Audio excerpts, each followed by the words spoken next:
నమస్కారం 108 టీవీకి స్వాగతం. హిందువుల ప్రధాన పండుగలలో విజయదశమి ఒకటి. దేశవ్యాప్తంగా ఈ పండుగను ఎంతో ఘనంగా జరుపుకుంటారు. విజయదశమి, దసరాగా పిలువబడే ఈ పర్వదినం ముందు 9 రాత్రులు దేవిని అత్యంత భక్తి శ్రద్ధలతో పూజిస్తారు. శరన్నవరాత్రుల్లో అమ్మవారిని ఒక్కో రోజు ఒక్కో రూపంలో అలంకరించి పూజిస్తారు. తొలి 3 రోజులు పార్వతిగా, తర్వాతి 3 రోజులు లక్ష్మిగా, చివరి 3 రోజులు సరస్వతిగా ఆరాధిస్తారు. నవరాత్రుల్లో దేవిని పూజిస్తే 10 జన్మల పాపాలు తొలగిపోతాయని ప్రగాఢ నమ్మకం. శరన్నవరాత్రుల్లో నవదుర్గల అలంకారంలో పరాశక్తి దర్శనమిస్తుంది. 7వ రోజు మహాలక్ష్మి. 2 చేతులలో మాలలను ధరించి అభయ వరద హస్త ముద్రలను ప్రదర్శిస్తూ గజరాజు సేవిస్తుండగా శ్రీ మహాలక్ష్మి రూపంలో అమ్మవారు దర్శనమిస్తారు.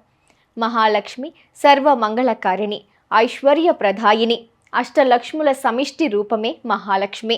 డోలాసురుడు అనే రాక్షసుడిని వధించింది. శక్తి త్రయంలో మధ్య శక్తి. మహాలక్ష్మిని ఉపాసిస్తే ఫలితాలు త్వరితంగా కలుగుతాయి. యాదేవి సర్వభూతేషు లక్ష్మీ రూపేణ సంస్థిత అంటే అన్ని జీవులలోనూ ఉండే లక్ష్మీ స్వరూపం దుర్గాదేవని చండీ సప్తసతి చెబుతోంది.